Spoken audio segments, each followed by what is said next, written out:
Hello, and welcome back to Fighting for the Truth. Here at Fighting for the Truth, we buy the truth and we sell it not. Today, I have a great guest on with me today. We're going to be discussing the government shutdowns. We're going to talk about how the president has asked that the federal law enforcement community come in and help and aid in our local cities. And we're going to talk about how that is working out from what we're hearing from people that live in these different districts and states and cities.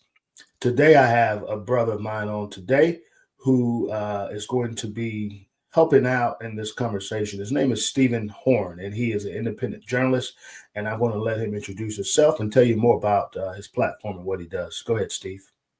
Yeah, thanks for having me on. Like you said, Yeah. I'm Stephen Horn. I'm an independent journalist here in North Carolina. I've got a publication, the Triangle Trumpet, getting that off the ground to provide an alternative to the local, corporate mainstream media publications we have in the Triangle area of North Carolina, kind of focusing on local news, trying to, really do provide something that the mainstream media isn't, especially for people with right-wing conservative views. We often our perspectives and what we value, what we care about often gets left out of the conversations. That's what I try to do at the Triangle Trumpet. And, that's where I do some formal reporting, more formal reporting. I'm also on social media and whatnot. Just look me up, Stephen Horn. So I try to do my best to provide, relevant and important information, get it out to people.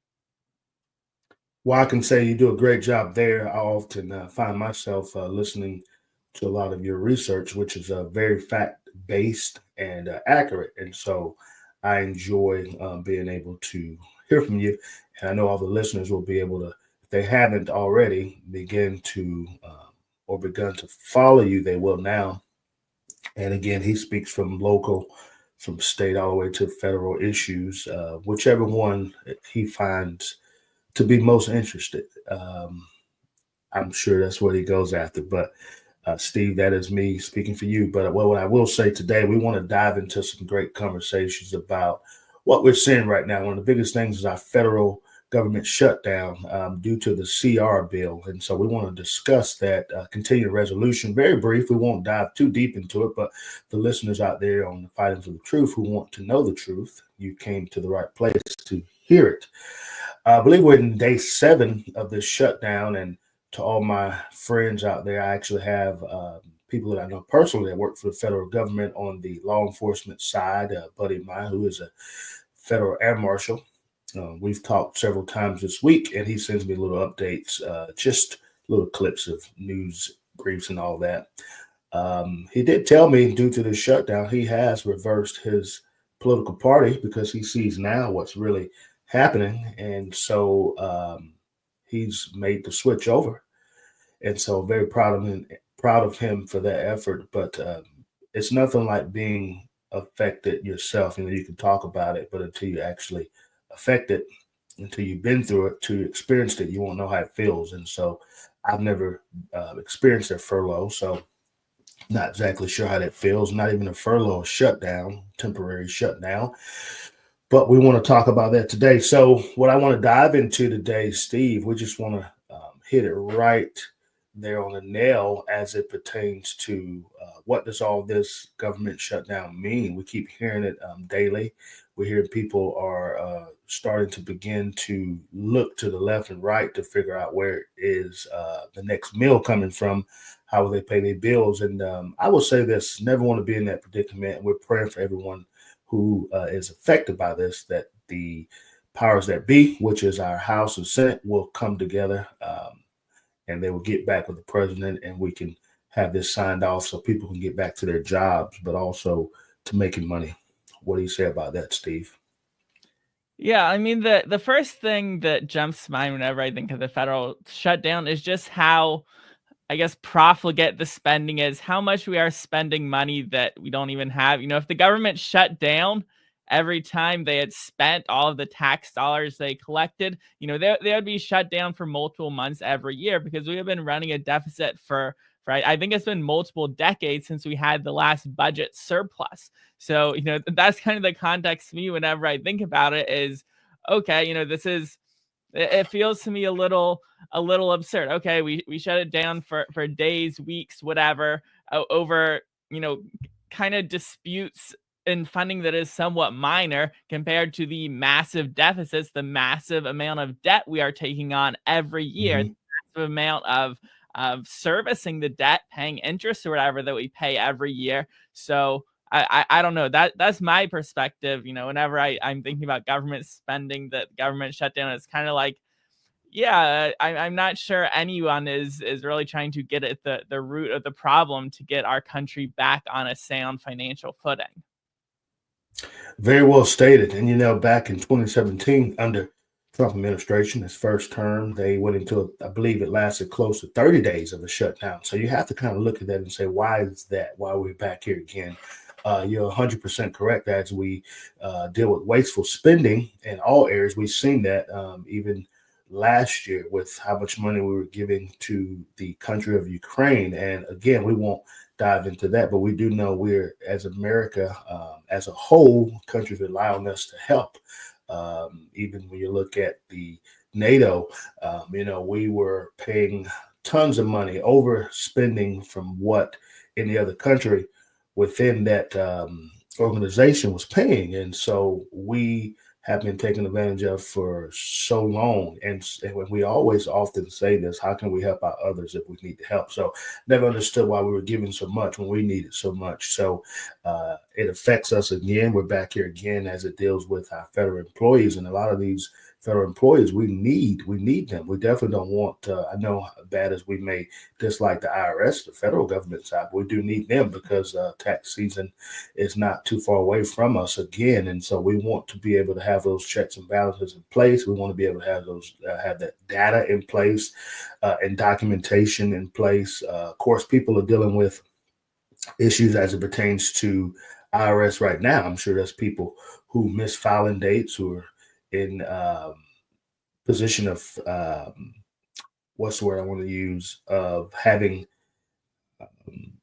their bills not being able to be paid due to the issues that they have surrounding not paying the federal government and penalties. That's the word I was looking for. It was going to come to me. I figured if I keep talking, it'll come to me, Steve. But yeah, you look at the penalties and things like that, they're not getting this documentation. And every day they're penalized. But if there's no one working to assist them through the process, I get it. Yeah, maybe they're late for whatever reason they're late on. But that is why we have that particular part of our government as it pertains to IRS to be able to continue to help them through their issues, but they can't help them if they're not working.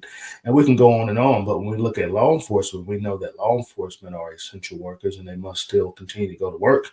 We've heard about TSA, which is not the first time it's happened when they call in sick. A lot of people don't understand TSA is under a union bracket as well. So they're protected under some of the employment rules, and of course, a lot of other federal agencies are, and even whoever in North Carolina, we're not based on unions. They're actually are illegal to have in our state. But as you look at it, other states have unions, so they're protected from not going to work. And we know we've heard about how President Trump says he's going to start firing folks for not coming to work, which will not be that easy if they're under the bracket of using their sick time properly or vacation leave, whatever it may be. So that's a whole nother challenge, but we won't dive much into that either, Steve. There's so much to talk about. But as I segue back into it, we're spending way too much money. And so we have to find a way to make this work. And both sides have got to agree.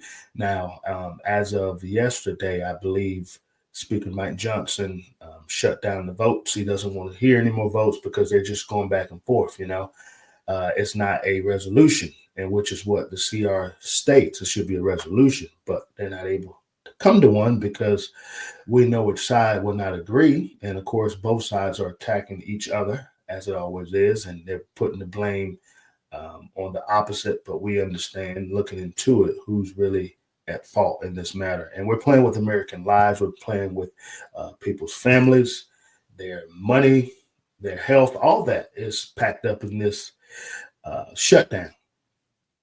I'll let you have the floor, Steve. I'm going on the soapbox. Yeah, and I think you came right around to one of the points that I was going to bring up, which is I think the fundamental principles which cause a shutdown to happen is the government can't spend money without the appropriation of Congress. And I think that is a very sound principle, and that has restrained the government from perhaps taking even worse financial decisions. But when you see how it actually plays out with the shutdown, it's a lot of theater from the top, which results in real consequences for people. And the theater is basically which side thinks that they can blame the other side for the shutdown, because no one likes shutdowns. My understanding is that it doesn't actually save money to have the government employees not work, because they just give them back pay as soon as they approve the budget. So it's not like they're saving money. You just have a period without services, a period where the federal employees are stretched, and then they get their back pay, whatever. It's kind of a whole, this whole brinkmanship sort of thing, where each side is using it as a weapon. The Democrats won't. The Democrats want what are the Republicans saying? Their talking point is it's Medicaid for illegals, which obviously is not something we want. Currently, yes, Medicaid does pay a lot of health care for illegals, and I can get into the details of that. I looked up some of the facts. You can find it on like the North Carolina DHHS website. How some of that works, saying yes, you can come to the hospital if you're an illegal, if it's an emergency, and Medicaid will pay your hospital bills even if you're an illegal. And so it's just sort of this thing: can they portray the other side as being responsible for the shutdown? And that's kind of the whole thing. I don't think this is the ideal way for government to operate, but the Democrats also want lots of crazy things. So if this is the hill they are willing to die on, it's not necessarily a choice for conservatives to be like, well, I guess we'll have to give you everything you want instead of shutting the government down. So it's kind of a bad situation any way you look at it. Correct. And at the end of the day, like I stated before I gave you the mic, we're playing with American lives, their financial well-beings, their health, all at the stake of wanting something that necessarily does not make sense. It doesn't make sense. And listen, we're all for making sure everybody in this country has health care. We want that because we want everybody to be healthy, but we cannot put these things before the American people. And then so if that's the biggest argument that we're having, which we all know by reading and seeing and listening, that is one of the biggest things, providing health care to illegals. And the thing is, we, again, as conservatives, Republicans, we want everyone to have a right to come into the country, but you have to do it the right way. And the right way also states that you have to wait in line for certain benefits. And so there's no country you can go to outside of America where you could just walk in and get in front of the natives of that country. It doesn't work that way, and it's only common sense. And so, yes, we have a lot to offer here in America. We're built around capitalism, but there is a way to receive capital. You have to contribute in some way. So we're willing to help, but you also have to help yourself. And so we fall into this situation where they're gridlocked on actually coming to a decision. And I think they're only a couple votes away to pass this CR, but we're already above the threshold of our new fiscal year, which took place on October 1st. And this is why the federal employees are not being paid, because there is not a vote on the new spending. So how could you give out any type of money without a budget attached to it? And so that's where we fall into this gap right now. But, Stephen, we look at the continuing resolution. I do want to just talk very briefly about exactly what that is for some people who may not understand it. So the CR, referred to as a continuing resolution, is basically a temporary stopgap. This has been put in place by Congress, of course, when our founders created this great country, because they understood, or I should say government, they understood that we would fall into the situation in 2025. And so that stopgap is there to prevent a shutdown. It is to provide just a temporary budget as it pertains to many of the federal agencies within the United States federal government. which includes homeland, education, energy, environment, uh, HHS, DHS, all of these conglomerate of agencies within the federal agency. So that is what that is. And it actually is done annually, as we know. 25% of that is function and is for discretionary spending. So part of that CR is for the discretionary spending, things that we do know that they're going to need to pay. I mean, you got to pay law enforcement, you got to pay all these entities that make up the government. And then when you split it up, it's split between two bills, believe it or not. Well, I should say two parts of our um, makeup of the government, which is the House and Congress. So they split this particular bill. You need both sides to vote on it. You need both chambers to vote on it, the House and the Senate. And that's where we're at a gridlock right now. We're not getting all hands on deck there.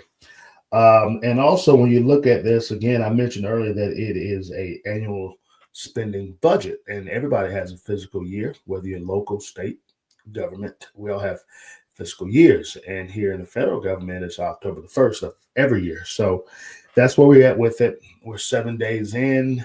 Again, I spoke about how Mike Johnson has, which is our Speaker of the House from Louisiana, has decided to halt any type of vote because right now we're just continuing to spin that wheel, Steve. We're playing games. And so I agree with what he's doing. Why waste time? They're wasting money already.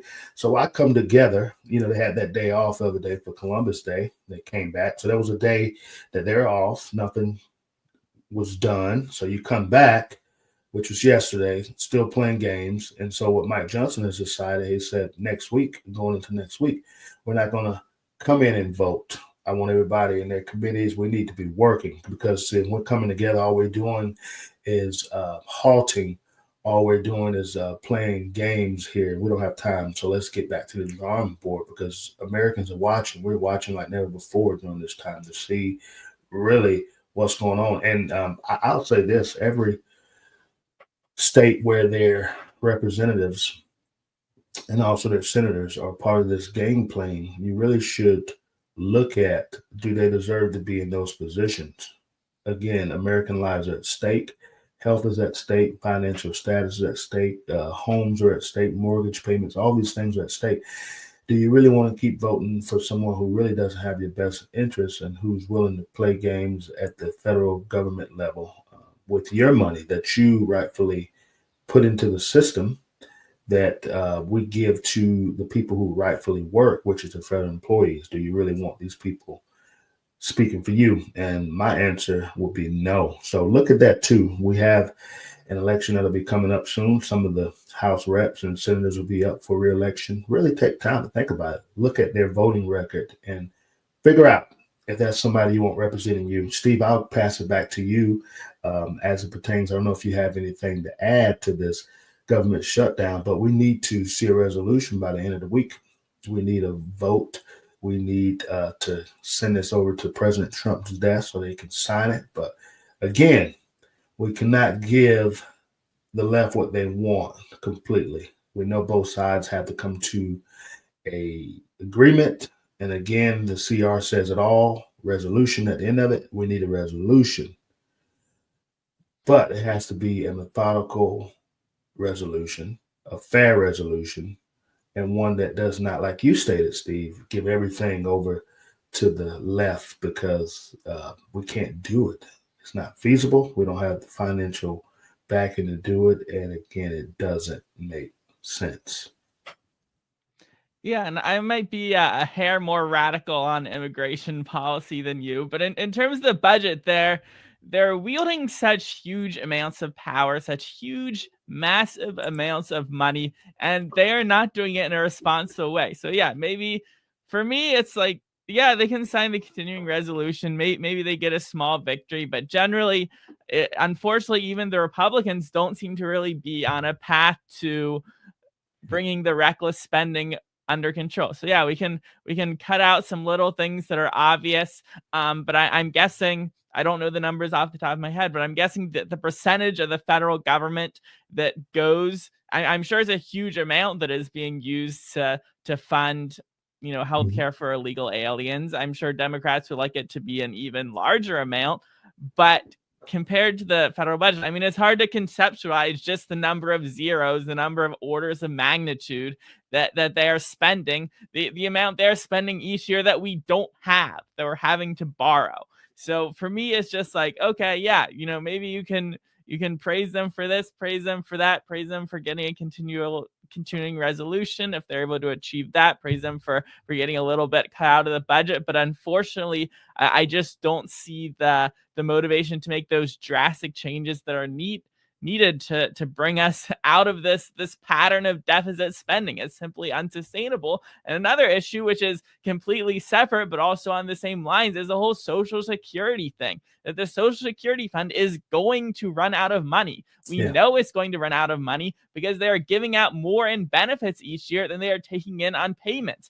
The formula they have in terms of what you have to pay for how many years versus what you get for starting at whatever year, it's just, things have changed, numbers have changed, the workforce has changed. It just doesn't work anymore, and they haven't changed it. We know it's going to run out of money, but anytime anyone suggests that, it's used as, a weapon, a cudgel. Oh, he wants to take away your Social Security. The Democrats, or it's usually the Republicans, want to take away your Social Security because the Republicans are slightly more fiscally responsible on average. And so there's just this politicization of everything makes it so that nothing actually gets done, because it's sort of like I forget the name of the psychological principle, but basically if you give something to someone and then take it away, their mental state is more negative than if you had never given anything in the first place. So there's this bias to give people stuff and then not take it away.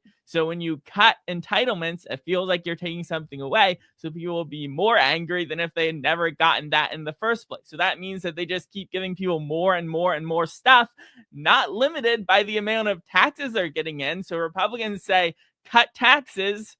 Okay, that's great. Everyone wants lower taxes. But they're still spending huge, massive amounts of money. We can't cut taxes and keep or increase the entitlements while we're paying out the massive amounts we're spending on the military, a lot of which is waste, a lot of which is foreign aid that I don't think is really the duty of the government, certainly not its core function, which is for its citizens, not for foreign countries. But unfortunately, I don't see any Republicans really getting in there with his mindset of like, okay, this is a critical issue that we need to solve for the future of the country. We can't just keep going along the same path. It's like we're on a train. We can see the bridges out, but everyone is more focused on just, keep shoveling coal into the engine, keep saying, well, look, we're still on the tracks. Yeah, but we can see where the tracks are going. Unfortunately, I just don't see anyone on either side. I hold the Republicans to a higher standard because generally they're right about more things. I really don't see anyone who's saying, no, we need to put on the brakes. We need to reverse course instead of, driving us right off that fiscal cliff. Well said. Well said. And you know what? Like you stated earlier, you can't think of the scientific term or maybe psychological term for giving something and taking it away. I know it better as, and you know it better as, being an Indian giver. That is exactly what we're running into, Steve, the Indian giver mentality. All those points you made was accurate, perfect, and spot on. And I want to just add to it real quick as we talk about the potential layoffs, aka furloughs, that could potentially take place here in the next coming days. And we have a breakdown of what those numbers look like. And so I wanted to just add on to what you said, Steve, is that we cannot, again, continue to give something that we don't have. And then when we give it, we take it away. And yes, our Social Security will be affected. Prayerfully, it won't affect us, Steve, as we continue to grow older and look forward towards the day that we can actually reap some of the benefits that we put into the Social Security system, meaning when we retire, and we know that that's in jeopardy. We hear it every year. And I also believe that, and I'll say something that has to do with that is where our population is not increasing, it's beginning to decrease. And so we have to continue to push out and have kids. And my prayer is that my wife and I, we will do the same to contribute to society and continue to grow this population because population helps with money as it pertains to Social Security. The less people you have, the less money going into it. And we also need people to get back into the workforce. We have many people who are not working. And so if you're not working, you're not contributing. So everyone should have this piece in that pie. And I'll go back to what I said earlier about having immigrants into our country. We want you here, but you have to contribute. And that goes the same to our American born citizens. We want you here, but you need to contribute too. It goes both ways. And I look at it from the lenses of everyone should have a part in making the country better. When we talk about make America great again, it is referred to everyone in this country helping out to make it great again, meaning financially, health wise, and security wise. We all have a part to play. You just can't go from work, go home, have your fun there, go out and do your hobbies, and forget about the whole big picture of making the country great. You have to do your part by being a upstanding citizen, making sure you're not breaking rules and laws and making sure you're not trying to hide and, kind of go underneath the radar as it pertains to paying taxes. We're going to talk about that. You need to pay your share. It needs to be done legally. So there's a lot of loopholes that even our American people, some of them fall into, and we call that the crime, or we call that money laundering, and all these things that we can get into what we want. But I want to make sure that it's clear from my standpoint that I'm looking at the whole picture. We all should be. We just can't keep pointing fingers at illegals and saying, you can't come here, you're not helping out. But we have many Americans that's not doing the same. And I'm all for people coming here, just do it right and make sure you are contributing. That's all that I ask. Contribute in all those areas I just talked about. Again, I will move on for that. But I do want to talk about really brief, Steve. And if you need to chime in to what I said, by all means, do that. I will give you the floor once again if you have something to add or take away from what I just said.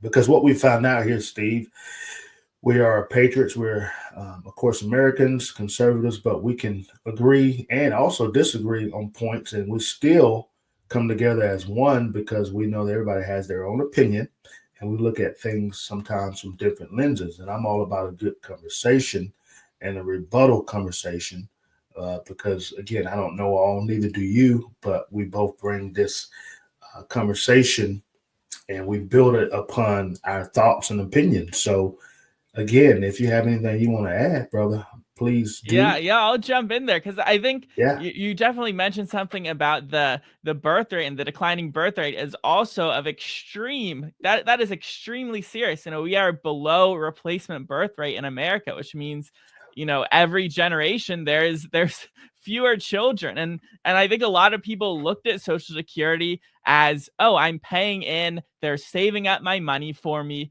and then when I retire I'll get it back. That is not what was happening. They didn't no, invest the money. It's like the parable in the Bible where the I guess the master gives out the talents. He comes back and says, what money have you made off of it?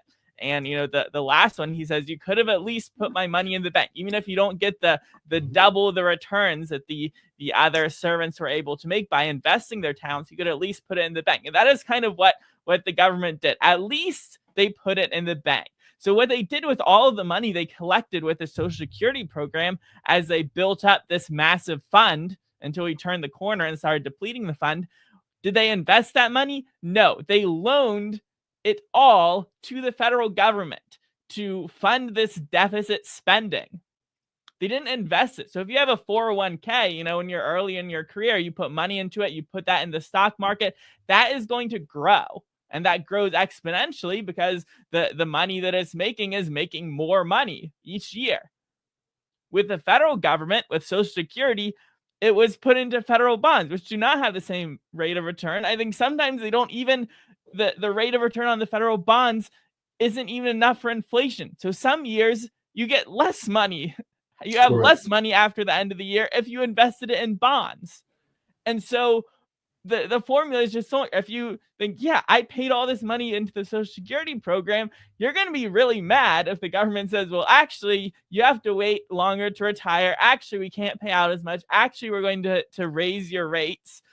But the numbers just don't work out. We can't pay everything that was promised under the current rates, or was maybe not promised, maybe that's too strong a word. You can't pay people under the current rates with what's currently being paid in. The formulas don't work. And in terms of immigration, I think a lot of people have turned to that of, oh yeah, we can just bring in foreigners to replace the children that we're not having. But if the foreigners could sustain a country at the level of prosperity that America had, then their countries would be as prosperous as America. We can't simply replace America with foreigners and expect it to, even if we're ignoring all of the cultural implications, the political implications, even just the economic implications, we can't expect to still have America on the same level of prosperity when we are importing large numbers of people from countries where they have not built that prosperity in their own country. If they haven't built that prosperity in their own country, how can we expect them to maintain the prosperity of our country? So I think the idea that we can not have children and instead bring in foreigners, I think it doesn't work. And I think all the European countries we have seen try the same formula when the numbers might look good on paper with the GDP they're bringing in and whatnot and all the numbers and the degrees and whatever. But when they look 10, 20 years later, their economic system isn't doing as well as they thought it would. So it looks good on paper. In practice, I don't think it works out. And so, I hope you have a lot of children. I hope I will have a lot of children, because that Yes. is really the only way to continue the America. That is how nations have continued for all of history, is by having children, by raising them. Because if you think like the American dream is just you have the freedom to make money, to provide for yourself, that is so shallow and simplistic compared to the actual values that underlie what it means to be American, what has made our country great. And that was really I would attribute that to the Christianity, specifically the Protestantism of our founding fathers, the Englishmen and the Scots primarily, who founded our country. And it has, built on that foundation since then. If we try to reduce it to just the economic impact, numbers on a spreadsheet, that's easier to measure, easier to base policy off of. But I think that will really, if we go down that route, America will no longer be great. It'll be worse for us, even worse for the immigrants, because America will start to trend in the direction of the countries these immigrants came from. And if they liked their countries, if they thought being in their own country was better for them, they wouldn't be coming here. So that's a little bit of a rant, but that's my 2 cents. Very good rant. All true. I don't need to add anything else. I'll just say absolutely 100%. 100% correct. Very well said. You heard it. Stephen laid it out for you. What I want to move into, Steve, really quick as we begin to wrap up this great conversation, and I think there is a part 2 that will be needed. I want to talk about the actual jobs that are on the line to be affected by this shutdown if we don't move quickly, if we don't move abruptly, and if we don't move urgently. This is what's going to happen. So according to Stephen Billy, who happens to be the senior advisor of Office of Management and Budget, aka HR, for the federal government, these are the potential layoffs or furloughs that will take place in the next coming days to weeks if we continue on this trajectory. 315 employees are slated to be laid off at the Commerce Department, okay? You're looking at 466, Steve, at the education level, okay? We're looking at 187 in energy, 20 to 30 in EPA, Environmental Protection Agency, HHS, Homeland Security, which we cannot see any layoffs there. But again, when I spoke earlier, we're talking about the essential workers. This is probably going to be dealing with people who are in the offices or even in areas where jobs were created that shouldn't have been created anyways under the last administration. That's probably where we'll see the cuts. Preferably, they will not be for actual law enforcement employees. And even TSA, as you look at, even though they're non-sworn, they do have a small entity of police officers within TSA. But we don't want to see the Transportation Security Administration delinquished as it pertains to jobs. But you're looking at air marshals, you're looking at ICE, you're looking at all the departments that make up the law enforcement level on the Homeland Security. We don't want to see United States Secret Service. We don't want to see CIA, any of these things diminish because we need it. Our world's becoming more violent and dangerous, and so we need all these areas as it pertains to law enforcement. And by me being a law enforcement officer, I champion that. But I also look at the fact that we have to keep our spending down, and there's areas we can cut that doesn't make sense and should have never been. I'm all for that. But essential workers, we can't see them laid off. Again, our country and our world has become more violent, and we need those that protect and help make this country safe. HHS is looking at a 1,100 to a 1,200 shutdown of employees. Housing and Urban Development, 442. DHS, 176. And Treasury, look at this, 1,446 people potentially to lay off. Altogether, looking at about a 4,152 to 4,262 affected people. So we don't want that to happen, Steve. We got to keep the government open, but these are the potential furloughs that will take place. And so we don't want it to happen. And I'll say this as we wrap up, we have got to pray for our leaders, of course, the president and vice president, and to pray for our House of Representatives and to the Senate, even from our state officials to our local. We need all these people to play a role, and we need to come together as one. We need to put our differences aside, and we need to focus on the American people, and we need to get back to putting God at the center of it so that we can be, again, a great country as a whole. What say you as we wrap up, Steve?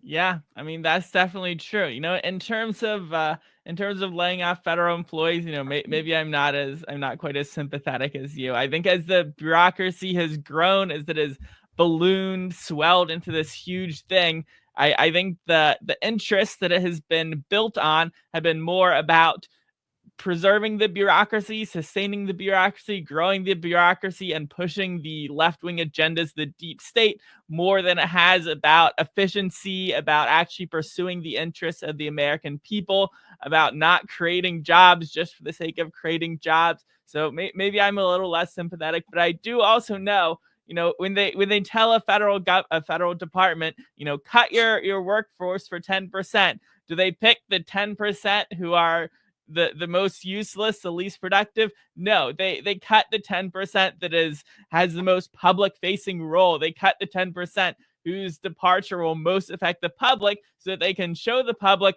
oh, look, they made us cut our people and look how bad our services are now. So unfortunately, pretty much any effort to try to bring things in line will be turned against it, because like I said, the bureaucracy is more interested in preserving itself and pursuing left-wing agendas than it is in actually serving the American people. I mean, if you look at the counties in America with the highest average income, it's not the most productive areas of America. Maybe Silicon Valley makes it on the list, but several of the top counties are just the counties surrounding DC, because so much of the wealth of America is extracted and funneled through DC into this Right. web of bureaucrats and contractors and whatnot. And the deep state, which is, I think, a good way to describe sort of the stranglehold, the ideology that the bureaucracy runs along the lines of. They're not creating wealth for the American people. They're extracting wealth and using it to push their ends. So I'm not as maybe I'm a little less sympathetic when I hear of federal workers getting fired. I think we could provide the same services with a lot fewer staff if it was organized on the basis of efficiency instead of being organized on DEI and other various left-wing agendas. 100%. And listen, like I stated earlier, we want to have those differences and those different opinions and views. And again, you hit something that was great at the end. You said that we want to get rid of all these entities that should never been, in which what I talked about earlier. Hopefully, part of these furloughs are all those jobs. And I know that President Trump and his administration is looking at that very closely. Jobs that should have never been created. We do want those to be not decrease. We want them to be wiped away completely. Because at the end of the day, that's American money that we're spending, my money, your money. And we don't want to put in the effort towards things that does not make sense, should not have been, does not help increase this country as a whole. And things like DEI, we need to get rid of because we should have only one agenda, and that's to see everybody prosper if you work hard, if you contribute, not based on your gender, race. Any of those mechanisms shouldn't be based on that. It should be based on, can you do the job? Are you efficient? Do you have the credentials, the skills, and experience? And that's it. That's what I look at. That's where it should be. That's just a small piece of that pie, DEI. There's other things that you mentioned that should not be within this discretionary spending budget. We should get rid of those areas that we don't need, cut it back. And you are correct. They are going to cut jobs that really matter so that they can say and point fingers at the other side. This is what you did.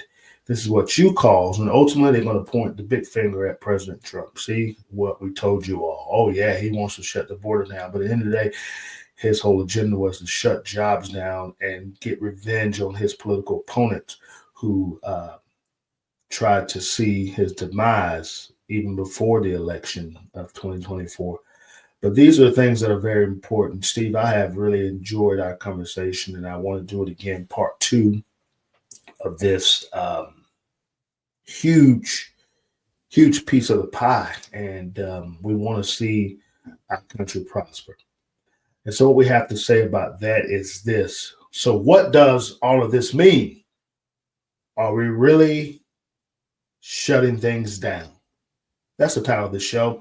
I have Steve Horn on with me. I have had him on with me. Steve, it's been a privilege. It's been interesting to hear your viewpoints, and I hope that everyone who's listening will go and tune in to hear more of Steve Horn. Steve, as we wrap up, please tell the listeners of Fighting for the Truth where they can locate, find you, hear, and listen to you.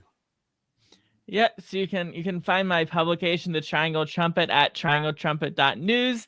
For my formal reporting, for more informal stuff, I'm also on social media, mainly on Twitter, Stephen E. Horn on Twitter, Stephen Horn Reports on TikTok and Instagram. So yeah, you can find me there if you want more of my rants, my takes, my opinions on various happenings. Look, we got to have rants. Somebody has to do rants, right? But that's the only way it's going to be able to work. We need people who are going to oppose what is being said. Why? Because fighting for the truth. And as we wrap up, we will want to always tell you to do this. If you will do me a favor, if you will always do me a big favor and buy the truth. And when you have the truth, you're responsible for it. And guess what? You can't sell it. You cannot sell it. Buy the truth, sell it not. We'll see you again.